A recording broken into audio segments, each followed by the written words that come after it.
I had a comment on a recent video requesting what I use overnight in the mountains. So before I get into that stuff, we are still doing the pack shootout. This Hyperlite Ice Pack, the RAB Mythic Pack, the Black Diamond Speed Pack, and the Exped Mutant Pack. I have tested the RAB Pack. It's a great pack. I have not tested the other two yet.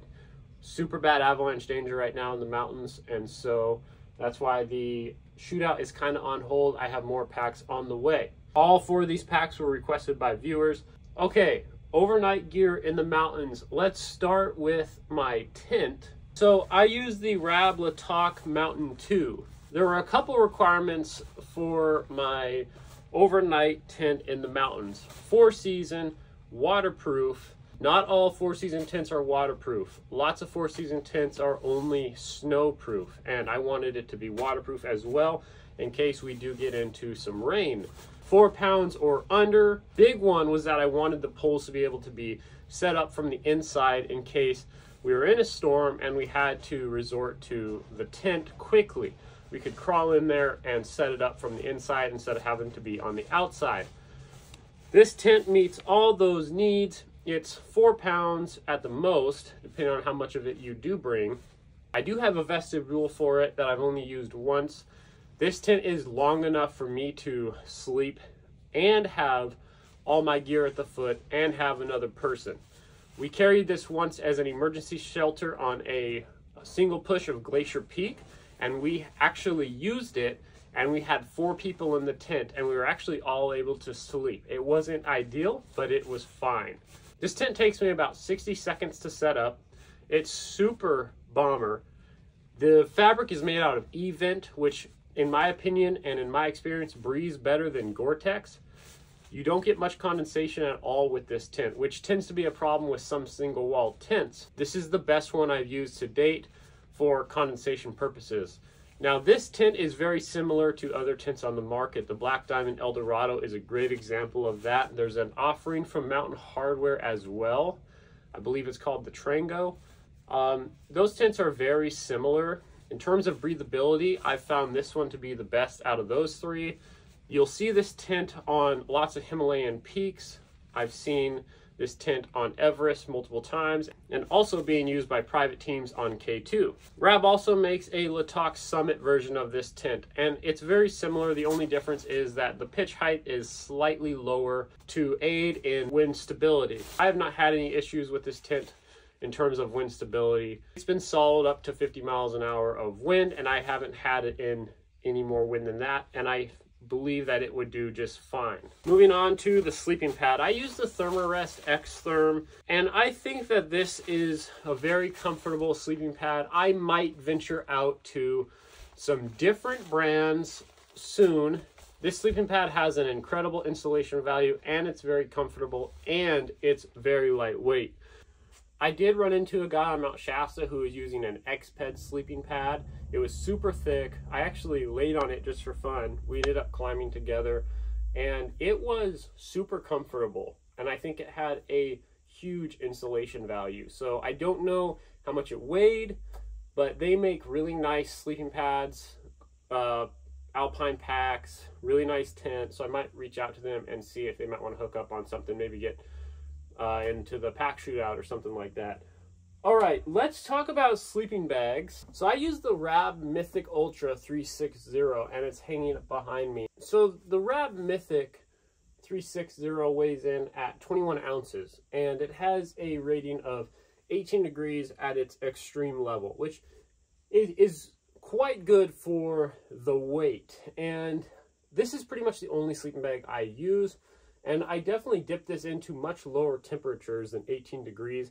And that's because I supplement it with other gear. I'm probably going to have that gear anyways on an overnight mountaineering trip in the winter. And so I might as well save some weight on the sleeping bag if I don't need excessive weight. You've got to understand, if you're sleeping with somebody else in a 4-season tent, that tent's going to retain a lot of body heat, and you may be able to get away with carrying a lighter sleeping bag. This sleeping bag utilizes what's called tilt. It's a new technology. It's a thermal lining. It basically radiates your body heat within the sleeping bag. That's this lining here, the silver lining that you can see. And I gotta say, it works really well. This bag seems to heat up much quicker than what I'm used to. I have much warmer or colder rated bags that take a longer time to heat up. I've been really happy with it. It is a very lightweight bag, and you do need to be careful with it. I also have the RAB Mythic 600, and this is more of just a normal sleeping bag. It doesn't utilize tilt technology or any other technology. It's just a normal mummy bag. They rate it at 2 degrees, so realistically this is a 0 degree bag. This weighs right at 2 pounds. I really like this bag. It's very comfortable. It's very lightweight. It compresses very well. It's not as ultralight of a bag. You don't have to be as careful with it. It's more of a hard-wearing piece of kit. Typically, this bag stays at home. I just don't have much of a use for it. Like I said, if it's going to be that cold, I'm probably going to bring a 6,000 meter parka anyways. And so I just really don't use this that much. If you're on a budget, I have nothing but great things to say about the Hike and Bike Eola series of bags. They make a 0 degree bag, 15 degree bag, I'm pretty sure. And those bags are very affordable. I have 2 of them. I have 2 of the zeros. I use them for a long time until I could afford more expensive kit. And I really, really enjoyed using them. I still have them. I actually still use them. We love them. They're great bags. And like I said, they're very affordable, and I highly, highly recommend them. The pack that I use most of the time is the Hyperlite Ice Pack. And the reason why is because it's light. It offers everything I need. I can carry 2 ice tools on it easily. Has typical compression straps for snowshoes if you want to carry that. I like that it allows you to carry the crampons on the outside of the pack if need be.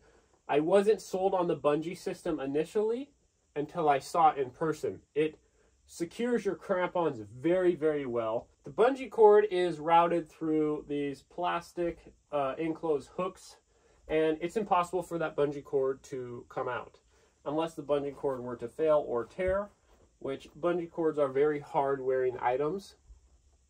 You're likely going to see it wearing before it actually tears. Your crampons are going to stay secure. The other reason I like using this bag is because it can carry a ton of weight, but it can also get very small. This pack is right around 2 pounds, and for me to carry the same amount of capacity in a typical backpacking or mountaineering bag, I would be using a pack weighing 4 or 5 pounds, like a Gregory Baltoro or an Osprey Atmos. Don't get me wrong, I have those packs. I really like those packs. They're extremely comfortable. My Baltoro that I've had for a really long time, I love it, and I actually still use it. It just depends. Typically, I go for this, but if I know I'm going to be carrying a ton of weight, maybe a lot of the group's gear, I may opt for the Baltoro because most likely we'd be moving at slower speeds. When we're moving at slower speeds, I don't really care too much about the weight. I just want to be comfortable. This pack's weight capacity is quite high, and it tends to be comfortable. But if I'm carrying weight around 60 or 70 pounds, I might be using something like the Baltoro. To be fair, we are planning a Fast and Light Denali trip in July, and this is likely going to be the pack that I bring. So I want to clear things up. I get a lot of comments on my videos saying that this guy must be sponsored by RAB, this guy must be sponsored by Eola. Neither of those is true. I may be a little bit OCD or something. I like everything to match, but before I chose Eola and RAB to use, I basically bought everyone's gear. I had so much gear, it's unimaginable, and they just, in my opinion, make the best piece of kit.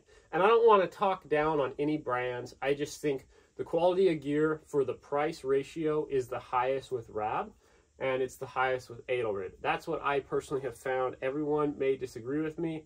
I'm not biased at all. I've tested it all. I've seen it all. I've used it in the mountains. Now, I've been able to develop a relationship with RAB because of probably the amount of money I've spent with them.